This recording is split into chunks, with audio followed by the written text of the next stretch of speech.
Hello and welcome to episode 52 of Handgun Radio. I'm your host, Ryan Machad from the wild woods of central Maine, and this is your home for all the news, information, and discussion in the handgunning world. This week, it's the one-year anniversary of Handgun Radio, so Weerd Beard and I will be discussing some of what we enjoyed this past year, and we will also discuss Blackpowder shooting with handguns because Weerd Beard just got a Blackpowder revolver. So, as always, Handgun Radio is brought to you with a Firearms Radio Network, and Brownells helps make Handgun Radio possible. Selection, service, and satisfaction. Find it all at Brownells. If you're doing any shopping with Brownells, please use our affiliate link, handgunradio.com/Brownells, to help support the show. So how you doing, Weerd? I am doing good. So you got your new Birdie Colt Walker, is it? Yeah, I'm pretty sure. It just says made in Italy on it, but it looks exactly like the Ubertis I've seen, so that's what I'm calling it. So you're liking that? You haven't had a chance to shoot that yet? No, I don't. I mean, I still don't have all the necessary things before I want to trust to fire it just yet. So that was what we will be sort of talking about in this show after we move on from talking a little bit about the one-year anniversary. So first, a little week in review. I shot the MP5 SD out at the range today. It's a really awesome firearm, really fun to shoot. There'll be a video up soon on the YouTube channel, so keep an eye out for that. Also got to shoot some Blackpowder mortars. They shot soda cans filled with sand, and it was really cool to work with those and see how far they would launch them. The guy that owned them actually hadn't shot them yet, so this was the first time out, and they're actually pretty impressive. They shot the cans a good probably 60, 70 feet in the air and quite a ways out in this field. Yeah, I've got a friend who built a miniature replica of a Napoleon cannon, and he's a machinist, so he designed it so it would take soda cans, and he filled a soda can with concrete and fired it off into the woods on his property, and it bounced back and went through the windshield of his wife's car. Oh man, how did he explain that to her? Oh. I don't think he needed to. She knows him pretty well, but that's one of those. That's one of those. Yep. So ever since then, he only fires blank charges out of it. Fires a big old wad of wet newspaper filled with a bazillion pounds of black powder. Oh, it was fun. It was interesting to see it because I'd never seen it up close. So, I also saw the Ruger 9E and the HK VP9. I haven't really talked about these. I haven't really had a chance in the past couple shows. It's really interesting to see the companies looking to break into the budget quality pistol market. And I say, you know, that's a new term I see coming around, budget but quality. I'm excited to see how they both perform. I haven't actually seen any more pictures than the companies have released. None in the wild so far. Have you seen anything on these, Weerd? I hadn't heard of the. I mean, I've been following the H&K, but I actually hadn't heard of the Ruger till I saw it in the show notes and had to look it up. And I'm actually really curious to see. It looks very much like the SR9 pistol, and so I'm kind of curious on what's different about them. I think it's basically, from what I understand, it's the SR9 with the slide serrations are wider, so that's less machining time. There isn't a loaded chamber indicator. There's just a visual port. I believe it only comes with one magazine instead of two, and I believe the sights are cut differently, so it allows for less machining. I guess it shaves like $150 off the price, the MSRP of the SR9, which, I mean, it's already a fairly inexpensive handgun in terms of quality, you know, price versus quality. So that could be a huge savings right there. Yeah, it's neat actually to see that that Ruger got it put in a budget line, because I kind of consider Ruger to be kind of a budget handgun company in itself, and I mean that with all due respect because they make fantastic guns, but they tend to make, for what they make them pretty darn cheap. Well, I mean, they stand behind their products typically. I have heard concerns about wait times sometimes at different points in Ruger's history, but all in all, I mean, overall, they really stand behind the products they sell. Yeah, they make. I don't think there's any Ruger that I wouldn't stand behind. I'm a little against the fact that they put magazine disconnects in most of their semi-autos, but most of them pop right out. So especially if that's based off the SR9. I think it actually says, a friend of mine who has one says, it actually says in the manual when it talks about disassembling the gun, remember to put the magazine disconnect back into the gun because the gun will fire without a magazine if you don't. So essentially they say, yeah, no, you can just take it out and just not worry about it. Right. Which is nice compared to my M&P 9, where I actually needed to do quite a bit of work to get it so that I could take the magazine disconnect out and keep the gun still working. Now, this VP9, this is something I'm a little bit curious about, because H&K is not a company that has, shall we say, been eager to get into the budget pistol market over the years. They typically, manufacture pistols that are considered higher end. I mean, they're good guns, don't get me wrong, but compared to competing firearms, they're typically in the higher end of the price range. So you think they're trying to break into that with this VP9? I don't know if they're trying to. I don't think they're playing the same game as the other companies. I mean, everybody's been doing it. I mean, Smith & Wesson replaced their Sigma line with the what is it? Is it just called the SD line? Yeah, the SDs. Yeah, so they've got their SD line. I mean, there's a lot of companies that have been playing this game, and Carr, of course, can't be a show with me on it without talking about Carr. Carr's, of course, switched over from to their C line of pistols, which is similar to what you were saying about the Ruger, where they've just simply cut down on a lot of the machining costs and just taken a few shortcuts and they haven't put as expensive a barrel into the gun, and they've able to shave almost half the price tag off of them, because Cars are actually fairly expensive guns and worth every penny, I would say personally. But I really appreciate a lot of people balk at that price point, and I'm really glad that they've got one in to compete with some of the other companies, like specifically Ruger, which makes a lot of very similar guns to some of the Car lines in size and quality, but the price tag is just so much lower and all that. But I think honestly, everything I know about HK and everybody I know who's an HK shooter, I see it as more of an easier entry point into the HK line than actually a budget priced gun, because these things I think are still coming in MSRP over like an M&P 9 or definitely or an SR9. So it's not like they're on the same price level as, say, a Glock or some other very, very affordable and high quality handguns, but it's also not quite at the same high level as the various H&K guns. Right, and from what I understand, I think they're looking at about 600 or so on it, maybe 700. For an H&K though, I mean, what's a P30 running around $988, $1,000?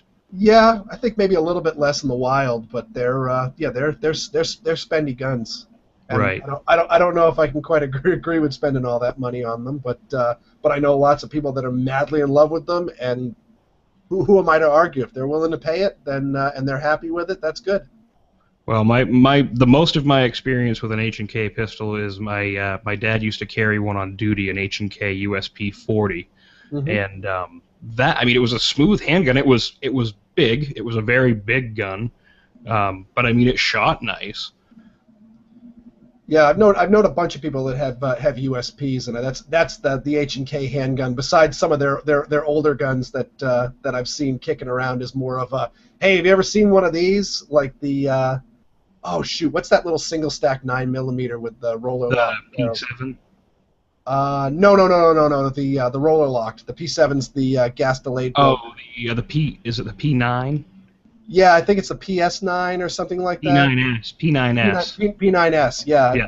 I have a friend who has one of those, and they're really, really neat handguns, with the fact that it's got essentially a lever on the side similar to a Sig Sauer's decocking lever, but it works in multiple directions. So you push the lever down and it'll drop. It's got a concealed hammer. It'll drop the hammer, so it'll put it in double action mode. But you can also lift the lever up and it'll cock the hammer. And then I'm trying to remember if you push it all the way down, no, it doesn't eject the magazine, but it's got... No, you push it all the way down and then hold the trigger and then slowly let up the decocking lever with your thumb to decock the gun. Okay. I remember reading about that, and someone said it terrified pistol instructors because basically the students were holding this lever down and pulling the trigger to decock the gun. I think the one I handled didn't do that, so that might have been an earlier variant. I think this one was just down, dropped the hammer, up would cock it again, and I'm trying to remember if it did. If if you push it down when the slide is back, it'll release the slide. Okay, so it's just basically an all-in-one lever, essentially. Yeah, it's a really, really interesting, and of course it's got the roller lock system, which I think only else appears in handguns in the CZ52. So it's just kind of a really, really interesting gun, and I've actually talking about it with some people on my blog. Some people have come out and said, they made them in 45 ACP as well, and there's some that have like these crazy long barrels that just hang out the front. That's just a fully exposed barrel. They're really, really interesting firearms. But yeah, as far as modern service HKs, it's been the USPs the most of my experience. And yeah, they're nice guns. I just don't know if I would spend that much for one. Absolutely, I agree. So moving on, the 1 year anniversary, this episode 52, is the 1 year anniversary of Handgun Radio, so it's been posting for 52 consecutive weeks as of this coming Tuesday. So I just want to say thank you to everyone who has helped make this possible. The support from the Firearms Radio Network, Jake, and everyone there, my family, friends, and listeners, who are my friends, just not the ones I see, and everyone else make this show possible, and I really enjoy putting it out there each week and trying to get great information and guests like Weerd Beard here, who has helped me several times on several different shows. So, Weerd, thank you. I appreciate being a part of it. So when I started doing Handgun Radio, my goal was to have you come away each episode knowing something you didn't know when the episode started. So I hope I have at least achieved that in some sense, and hopefully I can continue to do so in the future. Weerd, when did you start listening to the show? Oh, now I'm trying to remember actually when you started saying that. I think you did a crossover episode. You promoted this on another podcast. Were you on the Gun Dudes or? I think the one I saw you share was the one I did with Ian from Forgotten Weapons. Well, no, I mean I'm talking about I've been listening for a while then. No, I'm talking about I remember hearing you on another podcast. And, the only ones I were on I think Gun Guy Radio. I think that was pretty much it. Okay, that might have been the I heard you on another podcast I listened to, and then you had done a few shows before that. So I think I started listening from the beginning. I think I've listened to them all, and I think I did learn something on every single one. Well, I appreciate it. That was my goal. So, and then the other thing is, when the show first started out, I had very few guests. It was mostly just me and a microphone. I remember being on my honeymoon and doing an episode on my wife's laptop in the bedroom of the hotel, so I didn't miss a week, though. And my first guest was my friend the Mad Aussie, and he discussed his firearms journey after leaving Australia. And then the next time I had guests on, I believe, was the Listener Roundtable, which was episode 20. So since then, I've tried to get some great guests as well as listeners on the show, and I really appreciate the time that people have taken out of their busy schedules to be on the show. So thank you for a great year, and I hope that there are many, many more to come. So, also one little treat, I guess, for you. The thing that started Handgun Radio way back in the beginning, well over a year ago, was I made an appearance on Gun Guy Radio, and I believe it's episode 73. So it's going to be gunguyradio.com/073. And it was the listener collaboration series, and we talked about classic handguns. And then actually the next episode after that was the listener collaboration series with Matt Hoffman, who's usually on this show too, about modern revolvers. So go check those episodes out, and I may see if I can include a little tidbit from the episode I was on at the end of this recording. So we're going to head into our main topic. Weerd Beard suggested this, and I thought it was a great topic to cover, which is going to be shooting with Blackpowder handguns. So shooting with Blackpowder handguns is something that can be very, very different to someone who is used to a cartridge-firing gun. You have this handgun, and I know the listeners can't see it, but I'm holding my Pieta Colt Navy reproduction, which is in .44 caliber, not .36 caliber like the original Colt Navy. And it is a 6-shot, single-action percussion revolver. It's got a brass frame, steel cylinder, steel barrel, brass grip frame, brass lower frame, and everything. And this is one of the more common lower-end black powder pistols, and it can be really fun to kind of get back to the basics of shooting because, you know, when you go to the range, you have your box of ammo, and you're just throwing cartridges in the cylinder, closing it up, going to town, and then just reloading just like that. With the black powder, it takes time to reload in between cylinders, so you kind of get more down to the basics of shooting, and you really make your shots count, try to get the best accuracy you can.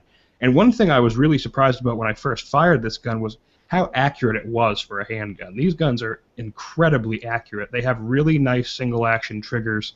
And for this gun, I mean, I paid $110 for this gun, and I believe the trigger is probably one of the best I've ever fired on any handgun. So it was really impressive.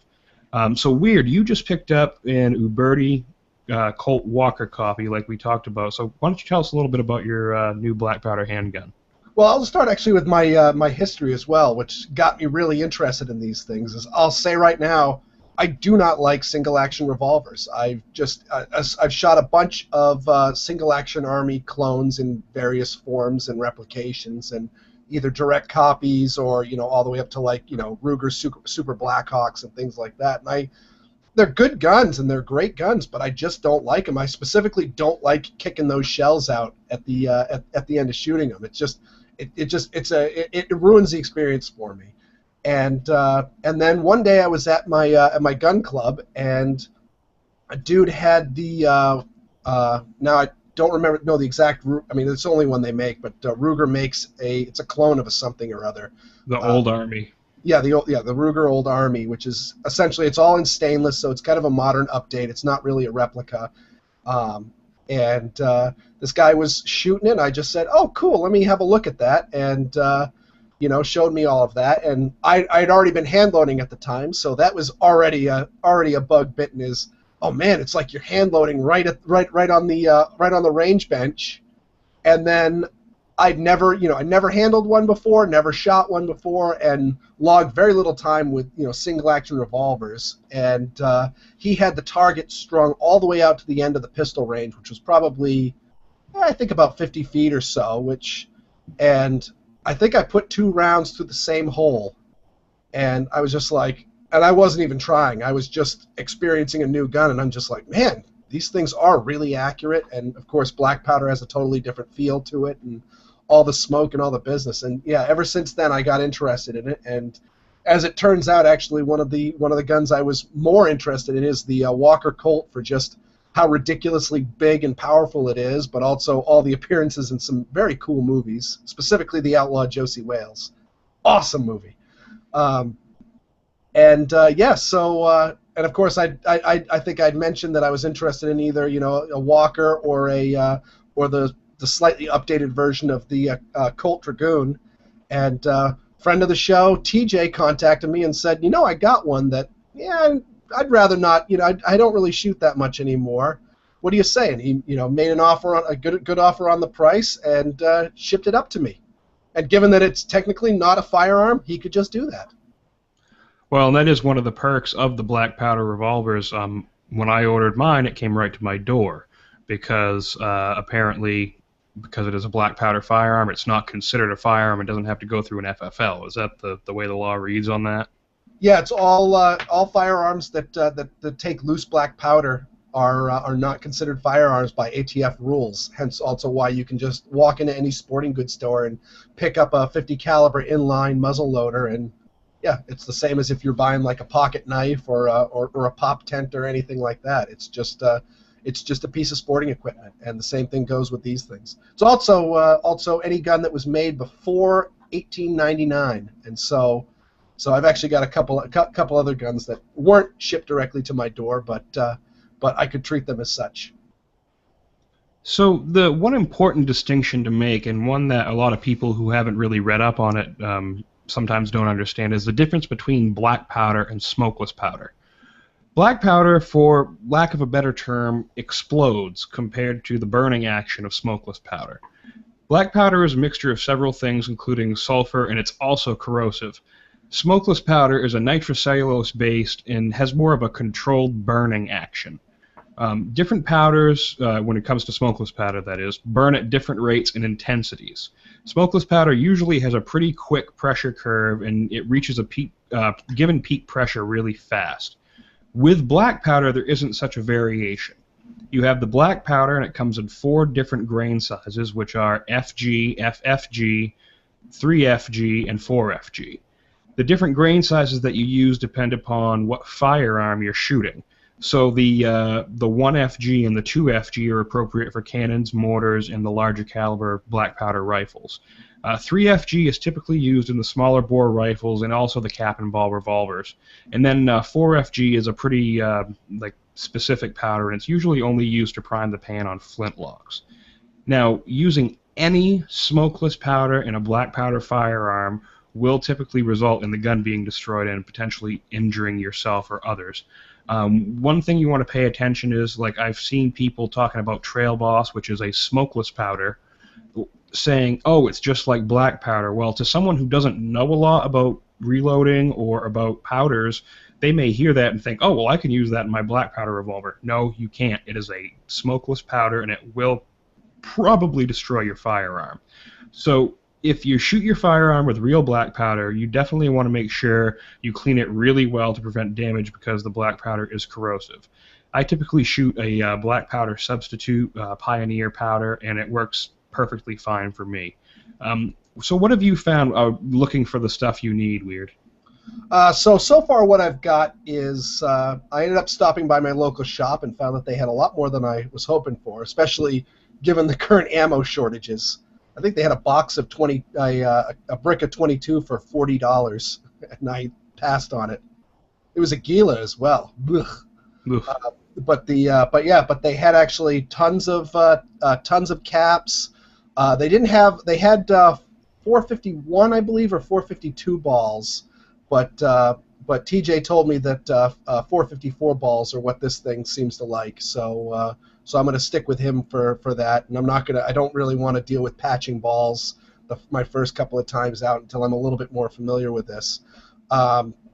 So I didn't get any extra balls, but I have a few kicking around, and I picked up some number 11 caps and some Hodgdon 777 FFFG powder. So that's another what is it? It's Pyrex black powder substitute type of thing. It's a black powder substitute. So it's not the real deal. And supposedly it cleans up really good, because that's what they keep saying on all their marketing stuff. Well, while we're right there, the whole cleaning regimen, that's one thing that people don't understand oftentimes. Did you know how to disassemble a cap and ball revolver before you got this Uberti, Weerd?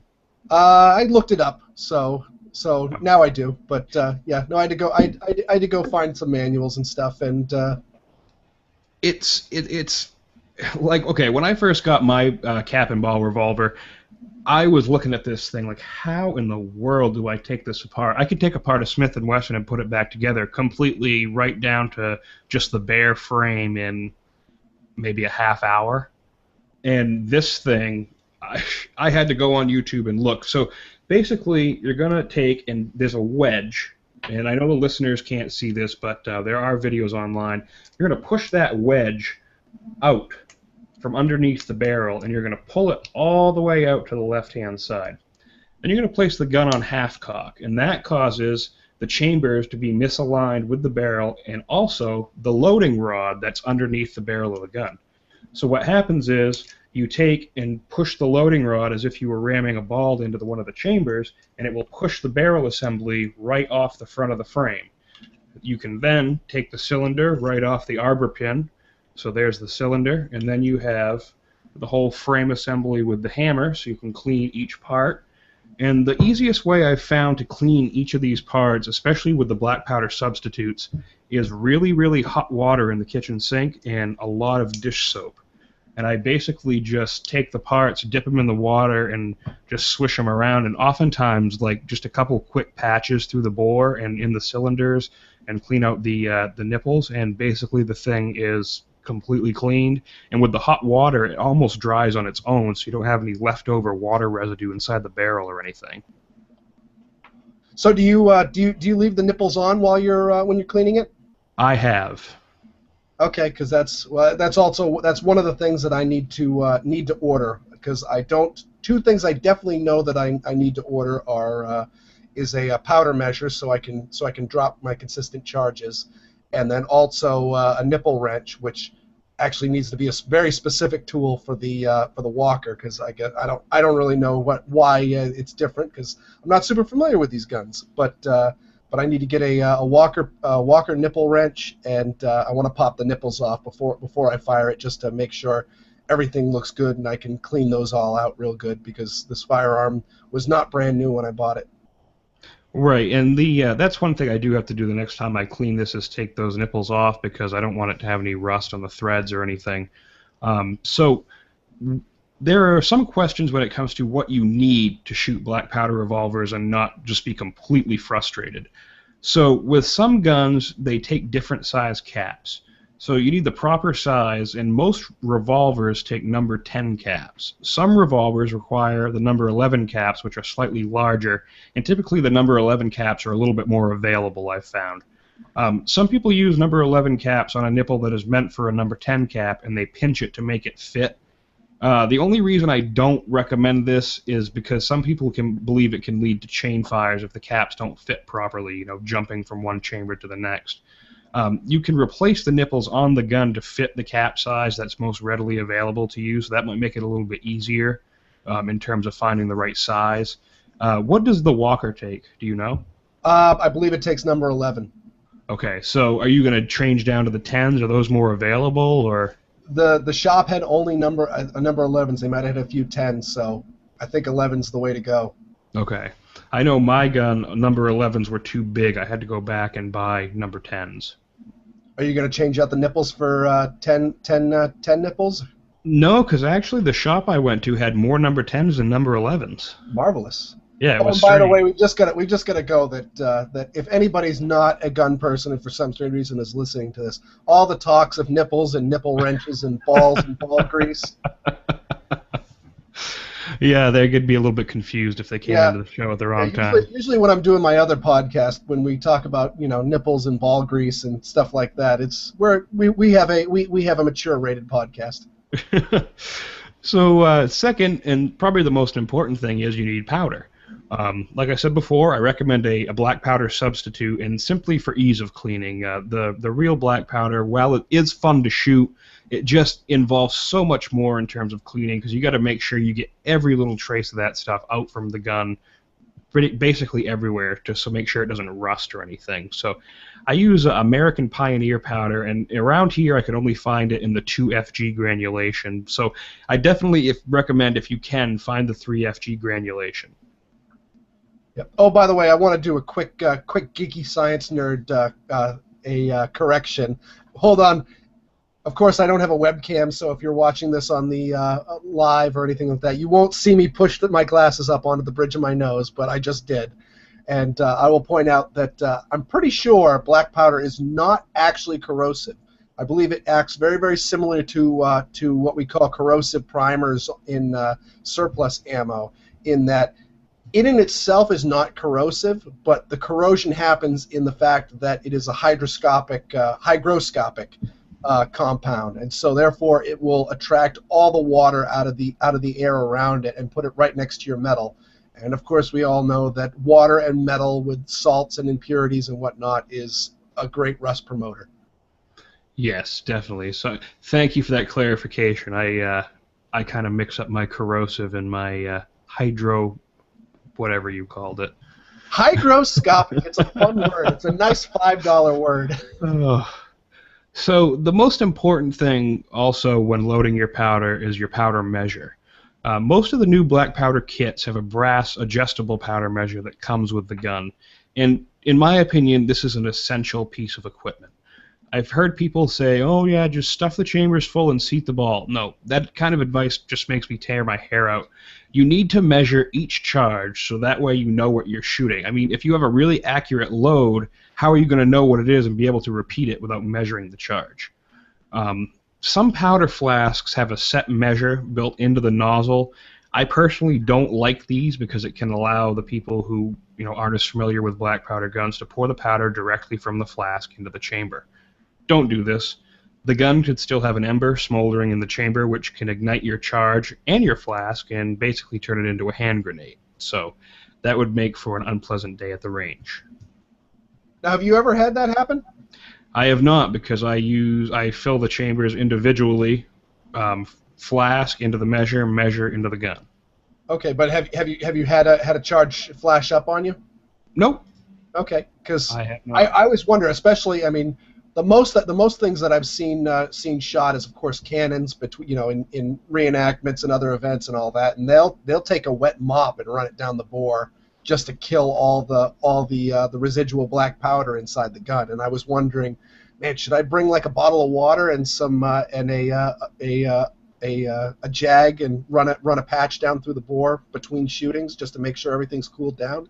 I think the concern when it comes to the larger guns, like the cannons, and you see that wet swab, they use typically that FG powder, the larger granulation. And I think the concern is a lot of that stuff, because it gets goopy when black powder or even the substitute burns. It becomes almost like a syrup or something, like tar, and it basically can cake on the inside of the barrel. And I have seen like where people have had like borders and stuff, and they go to pour it in and it ignites it. With the revolver, though, I haven't noticed that. I haven't noticed any burning embers left in the chambers. Typically, the chambers actually look pretty clean. The back end looks a little dirty, but the chambers themselves look pretty clean. The most fouling I see actually comes from the lube. Cool. And so let's move on to lube. What do you use to lube your balls? Well, I have been using the pre-cut ones that come in the kit with the Cabela's pistol. They're pre-cut to fit the diameter of the chambers. They have 44 caliber. Some people prefer to use Crisco, which is you can buy in just a big tin, and I use that to just paste over the end of the chamber. And this serves two functions. Number one, it helps lubricate the powder the powder debris that's left in your barrel, which makes for easier cleaning down the road. It helps keep that powder soft. And number two, and typically more important for people, is it helps to prevent chain fires.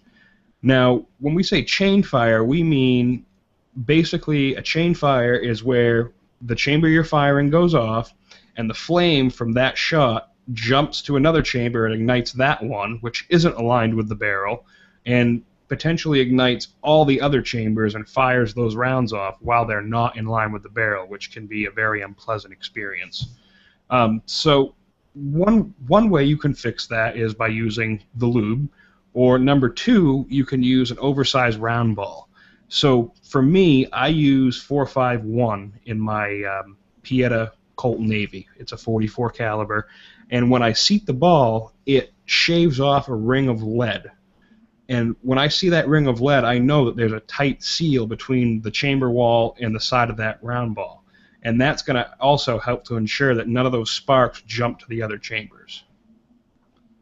Well, me being French-Canadian, I had to buy the Crisco. It reminds me of my dear late grandmother, who would bake a coconut cream pie that would weigh about 75 pounds. And on top of that, I just like the idea of smearing Crisco all over my gun. So do you think are you gonna start casting your own round balls, or are you gonna go with conicals or something? I mean, that Walker has got, the cylinder on my gun, the Walker you could probably place in front of this cylinder and you wouldn't be able to see it. Oh yeah, I mean the thing is absolutely humongous, and I've got to say the only other gun that I've handled that feels like the Walker in the hand is a 500 Magnum. It just is comically large, which is actually one of the things that attracted me to it in the first place. Is it's just a really, really big, ridiculous pistol. Yeah, I don't think I'm going to cast anything just because it just seems like a lot of bother. And when I first got into hand loading, that was one thing people told me was, oh, you know what you can do for really cheap is you buy all the casting equipment and go around to your local fix-it shops and ask the guys if they've got extra wheel weights.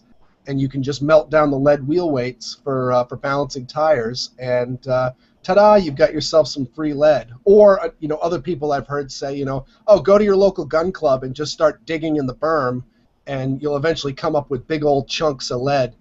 And unfortunately, my club does not allow that, because they actually sell off the lead in the berms to use for money to replenish the berms when they fix up the club every couple of years. And I went by a bunch of auto body shops, and everyone's holding on to their wheel weights. If the wheel weights aren't usable again, they'll simply keep them and sell them for scrap lead. So I would have to buy lead ingots to melt them down. It just seems like a whole lot of bother, and I don't know if I could save that much extra money in casting my own. So I think I'm just going to end up buying the balls myself. Yeah, typically I've seen, I know I bought a pack of 100, the Traditions 451 round balls for like $14, so they're not that expensive. Yeah, that's generally as a hand loader, that's generally my feeling for buying my bullets from my smokeless cartridges is, I could probably save a little bit of money in casting my own, but really, especially with the copper plated stuff that I generally shoot, it's really cheap. So I don't see the point of buying all that hardware. And then on top of that, as excited as I am as shooting this gun, I know that it's not going to be a gun that I'm going to be shooting, 500 rounds a month for. Right. And then you got to remember, like around here, I don't know how it is down in Mass, but the caps I think are like $5 or $6 for a pack of 100. I'm trying to remember. I've got the pack back here of what I paid for it. It wasn't a ton, but yeah, it also wasn't dirt cheap.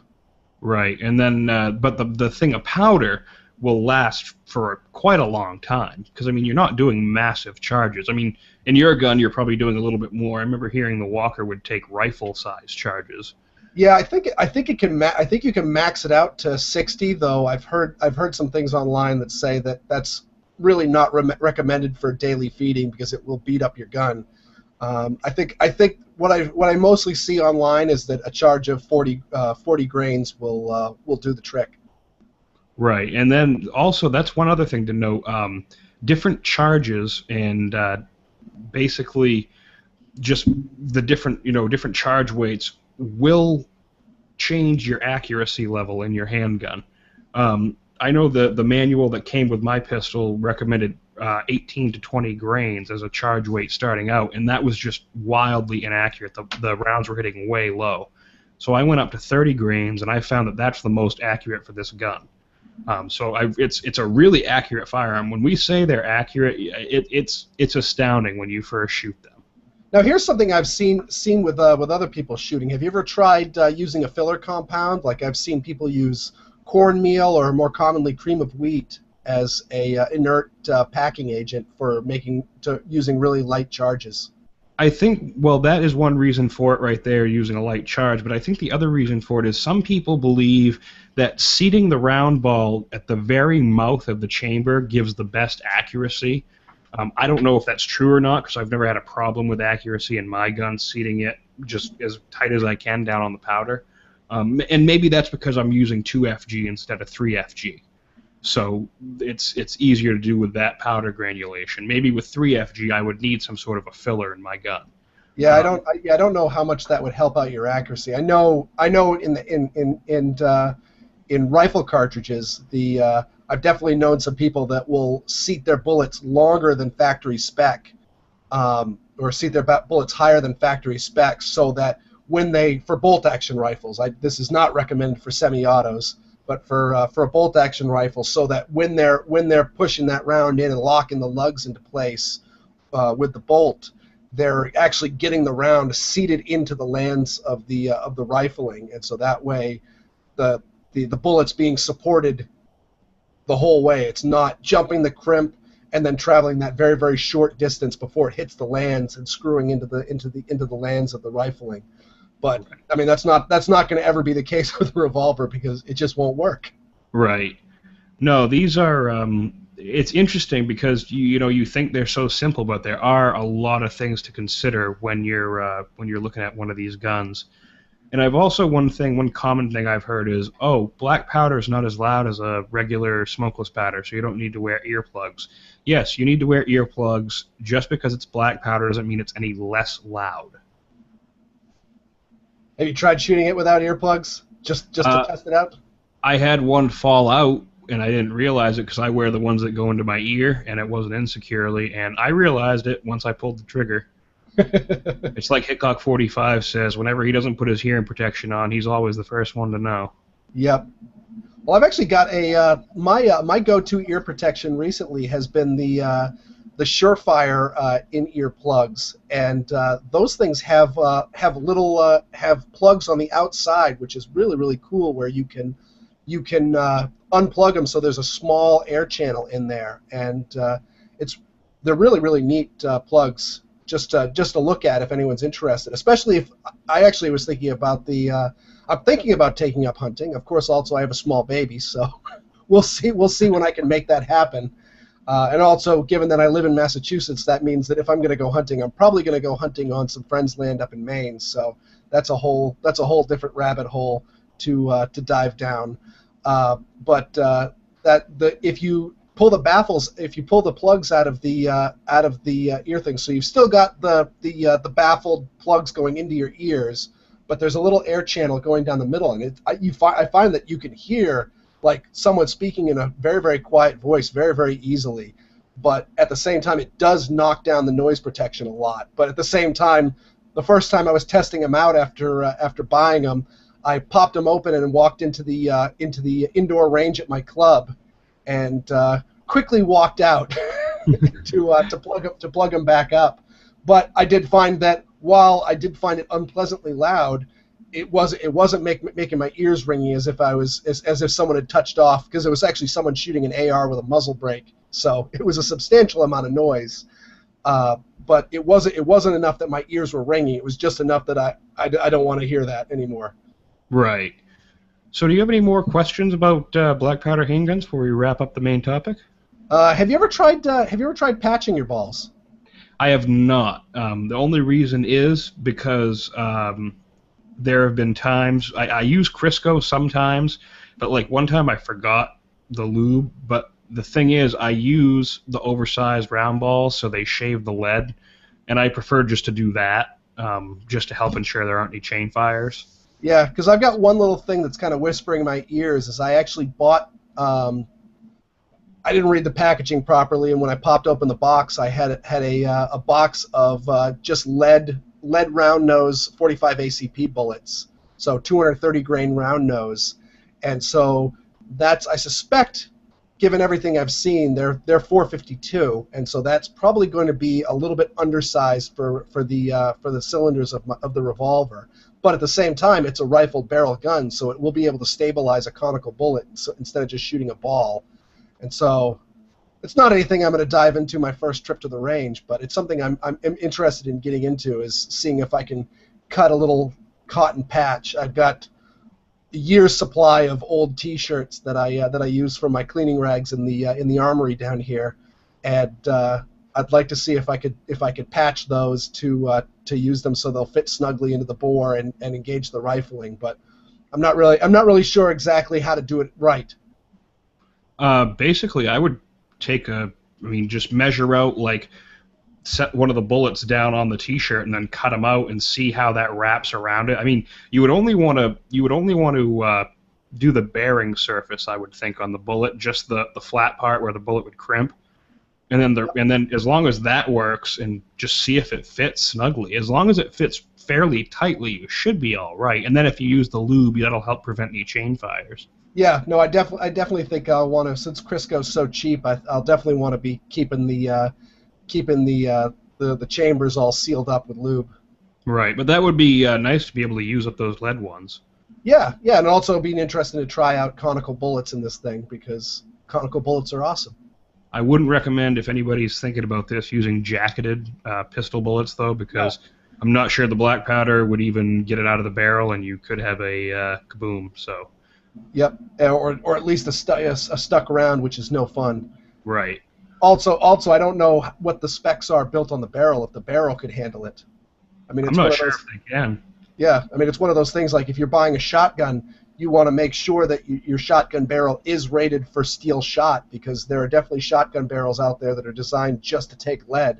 And so if you end up getting some steel duck loads and firing it through your shotgun, you'll end up, scratching up the inside of your mirror smooth shotgun barrel. And I would hate to see a jacketed bullet just grind those button riflings right off my barrel. Oh, that would be terrible. So that about wraps up our discussion of black powder handguns. So we're going to head into the wrap-up section. So don't forget to shop Brownells using our affiliate link, handgunradio.com/Brownells. And be sure to go like Handgun Radio on Facebook and share it with your friends. And leave us a review on iTunes. It helps the show in the iTunes standings and helps it get noticed. And also be sure to listen to all the great shows on the Firearms Radio Network, including the AR-15 podcast and Gun Guy Radio, 2 great shows talking about everybody's favorite black rifle and what it means to be a gun guy. And also be sure to visit the Firearms Insider for reviews and blog posts. And also, if you're interested in writing reviews for the Firearms Insider, please email tj@firearmsradio.tv and he'll help get you set up. And also, be sure to check out the Firearms Radio Network on YouTube. So, Weerd, where can people find you? Well, you can find me at my blog, weirdworld.com, and feel free to leave comments on how to shoot your black powder revolvers, because I've already gotten a lot of helpful hints. And you can also find me on the Squirrel Report, sqrpt.com, and you can hear us talk about ball grease and nipple wrenches, and not it be about black powder revolvers. Excellent. So be sure to go check those out, and there'll be links in the show notes. So thank you, everybody, for a great year of Handgun Radio, and looking forward to many more. So until next week, have fun and safe shooting.